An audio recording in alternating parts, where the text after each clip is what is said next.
La paracha de Toldot que nous lisons cette semaine consacre une place importante à l'épisode de la bénédiction de Yitzhak. On sait que Yitzhak, à l'approche de sa mort, décide de bénir son fils Esav, mais son épouse Rivka voudrait que ce soit Yaakov qui soit béni par son mari, et elle monte un stratagème, elle déguise Yaakov en Esav, et finalement, c'est Yaakov qui va se faire passer pour Esav et qui va recevoir les bénédictions de son père.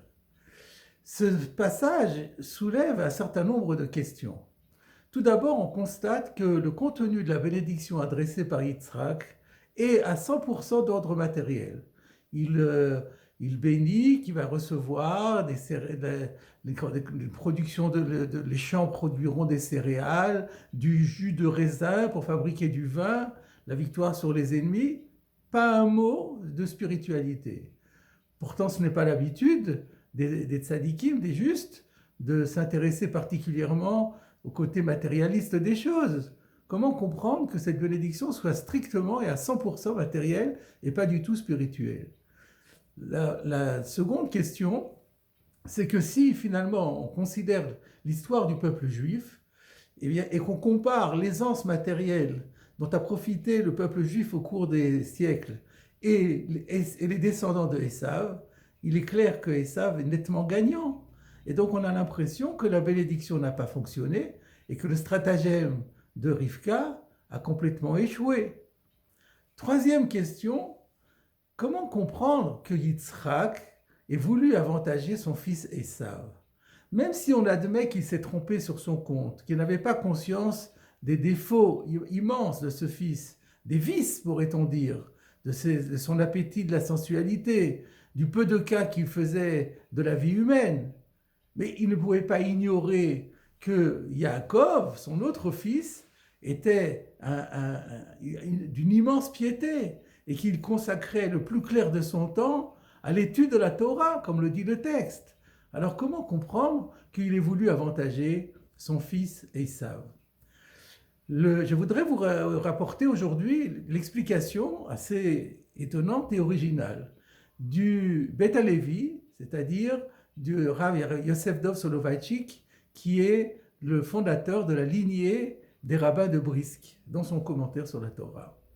Et il s'inspire, pour répondre à ces questions, du Midrash Rabbah, qui dit que lorsque Rivka a dit à Yaakov, tu vas te déguiser en Esav pour te faire passer pour lui, reçois la bénédiction, il a tenté de s'y opposer en disant, mais non, la bénédiction revient plus à Esav qu'à moi, parce que Esav est un homme de l'impureté. C'est un homme qui est à la compagnie des démons. Alors que moi, je suis dans le camp de Dieu. J'appartiens à Dieu.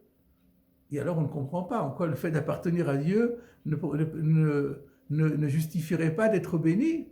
Eh bien la réponse c'est parce que Yaakov savait déjà par avance que la bénédiction que son père projetait de donner était strictement matérielle.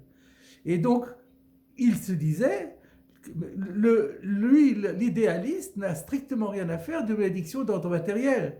Par contre, elle conviendra parfaitement au matérialiste avec un grand M qui était son frère Esav. Eh bien, nous dit le Beth Halevi, c'est exactement ce que pensait également Yitzhak. Yitzhak savait très bien que Yaakov était promis un grand avenir spirituel, et c'est justement la raison pour laquelle il ne voulait pas lui adresser la bénédiction matérielle. Parce que le Talmud nous dit dans Chagiga, page 9b, que pour l'observant, un atout majeur, l'atout majeur, c'est justement de ne pas jouir d'une opulence matérielle pas trop grande, parce que cela peut compromettre sa capacité de servir Dieu. Comme le dit d'ailleurs la Torah elle-même, dans la paracha de Ekev, où elle dit « Garde-toi d'oublier ton Dieu ». Parce que si tu commençais à avoir une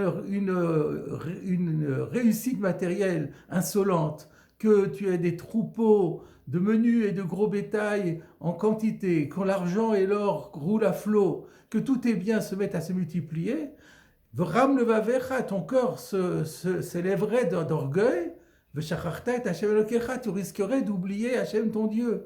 Donc, le fait de devoir, d'être limité dans ses moyens et d'être contraint à la sobriété et à se contenter de peu est très porteur pour l'observant. Voilà pourquoi Yitzhak ne voulait absolument pas mettre en danger l'avenir spirituel de Yaakov, alors qu'il savait que pour Esav, il n'y avait pas de telles considérations à avoir. Et la preuve en est que lorsque plus tard, à la fin de la paracha, Yaakov prend congé de son père pour aller à Padan Aram pour chercher une femme chez Lavan, son oncle, eh bien, cette fois-ci, Yitzhak va le bénir en toute connaissance de cause. Là, Yitzhak sait qu'il s'adresse à son fils Yaakov, et la bénédiction est complètement différente. Il lui dit, Dieu te donnera la bénédiction qu'il avait réservée à Abraham, et il accordera à ta postérité la terre d'Eretz Israël. On ne parle plus de céréales, on ne parle plus de jus de raisin ni de vin, on parle de la bénédiction d'Abraham, mais on parle de la terre d'Israël. Et donc voilà pourquoi toutes nos questions sont résolues. Sauf que maintenant on se pose la question, mais de Rivka. Alors pourquoi Rivka voulait-elle s'opposer à cette vision tout à fait justifiée? Elle voulait finalement pour son fils une bénédiction qui en réalité n'en était pas une. C'est là que le Beth Halevi nous donne sa grande explication, se fondant là encore sur un Midrash Rabbah étonnant, qui nous dit que lorsque Rivka dit à son fils Yaakov, tu vas aller me chercher 2 chevreaux et moi je vais en faire des mets succulents que tu donneras à ton père. Pourquoi deux chevreaux? Eh bien, nous dit le Midrash, allusion aux 2 boucs qui participaient, qui occupaient une place centrale à l'époque du Temple, dans le cérémonial de Yom Kippour. Au cérémonial de Yom Kippour, il y avait 2 boucs qui étaient identiques dans les apparences. Un premier bouc était offert sur l'autel en l'honneur d'Hachem. Le deuxième bouc, c'est ce qu'on appelle le bouc émissaire, qui était envoyé à Azazel, c'est-à-dire dans une contrée déshéritée, sur une montagne abrupte et escarpée, et dans un endroit pratiquement désert. Et ce bouc était chargé de porter sur lui toutes les fautes du peuple d'Israël. Voilà, alors la question se pose, mais quel rapport entre la bénédiction de Yitzhak et les 2 boucs de Yom Kippour? Eh bien, nous dit le Beth Halevi, c'est justement de ça qu'il est question. Rivka, elle aussi, ne veut absolument pas que Yaakov jouisse des biens matériels et qui vivent dans le plaisir et la jouissance qui serait complètement contre-productive et contraire à l'idéal de Yaakov. Ce n'est pas cela. Mais elle demande une chose. Elle demande à ce que la propriété des biens matériels, elle soit dévolue à Yaakov et non à Esav. Qu'ensuite Esav se l'approprie, qu'il en jouisse, même de manière illégale, par le vol, par la violence, par la brutalité, ça n'est pas important. Mais il faut que la base, la propriété, soit celle de Yaakov. Pour quelle raison? Eh bien, pour 2 raisons. La première, comme pour les 2 boucs, le premier, c'est qu'il est important que les descendants de Jacob possèdent quand même un certain nombre de moyens importants pour pouvoir les mettre au service de la cause divine. Il y a des synagogues à construire, à entretenir. Il y a des maisons d'études à construire, à entretenir. Il faut donner de la tzedaka, c'est très important la charité. Il faut construire des mikvaot. On a besoin de moyens. C'est important que Yaakov et ses descendants puissent disposer de cette propriété de biens. Et d'autre part, même si Esav finit par s'approprier tous ces biens de manière complètement illégale par le vol et par la spoliation, eh bien, c'est profitable également parce que le Talmud dans Baba Batra, page 9a, nous rapporte le verset 60 du chapitre 65 d'Isaïe qui dit « Venog saïr tzedaka » et qui l'interprète ainsi « Si on te spolie, ce sera pour toi, cela te fera pardonner toutes tes fautes, pratiquement toutes tes fautes, comme celui qui donne de la charité. » Et donc, c'est important qu'au cas où les descendants de Jacob aient démérité et qu'ils aient besoin de se faire expier, eh bien que par le fait que leurs biens vont être pris par Esav, cela leur permet d'expier les fautes, à l'exemple du bouc émissaire. C'était exactement le même principe du bouc émissaire. On sacrifie un bouc,